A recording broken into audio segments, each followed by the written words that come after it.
मैथिली दुल्हन। इसके मनमोहक गीत जरूर सुने। यदि अच्छा लगा तो चैनल सब्सक्राइब जरूर करें।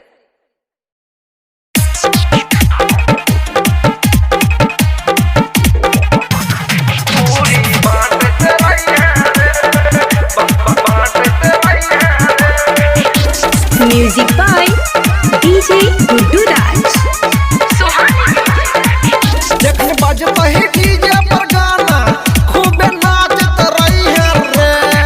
जखन बजता है डीजे पर गाना खूब नाचत रही है रे। जखन है तोरे बलनुआ, जखन है तोरे चंदनवा, जखन है तो मालिक शादी सब्जी बांटत रही है रे। जखन है तो मालिक शादी पूरी बांटत रही है रे। जखन बजता है डीजे पर गाना खूब नाचत रही है रे। जखन बजता है डीजे पर गाना खूब नाचत रही है रे। जखन है तोरे कन्हैया, जखन है तोरे नीतीशवा, जखन है तो मालिक शादी सब्जी बांटत रही है रे। जखन है तो मालिक शादी पूरी बांटत रही है रे। पूरी बांटत रही है रे। DJ Guddu Madhubani, DJ Guddu Madhubani, DJ Guddu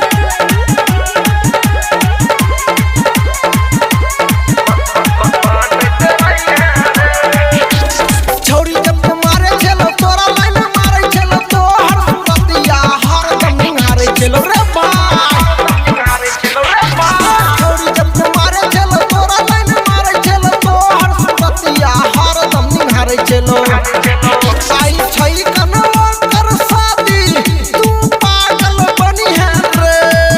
आई छई कनवा कर शादी तू पागल बनी है रे।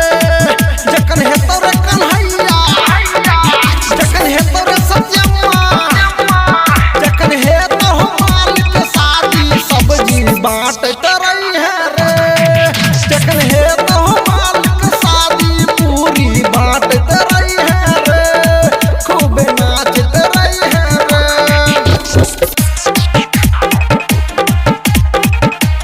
पूरी बांटत रही है रे। बांटत रही है रे। म्यूजिक बाय डीजे गुड्डू राज। आइ काल्हि के छौरी सब होइ छै दिल तोरनी, एगो के छोड़ के दोसर के भरनी रे भाई।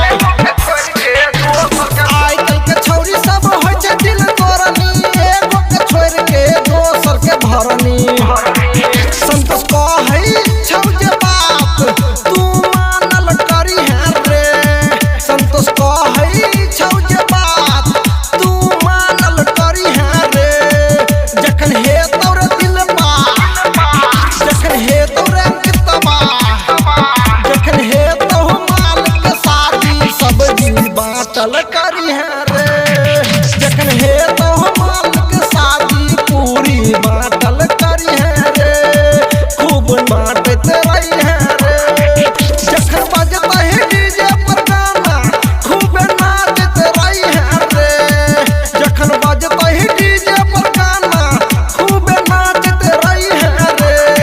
जखन है तोरे कन्हैया, जखन है तोरे नीतीशवा, जखन है तो मालिक शादी सब्जी बांटत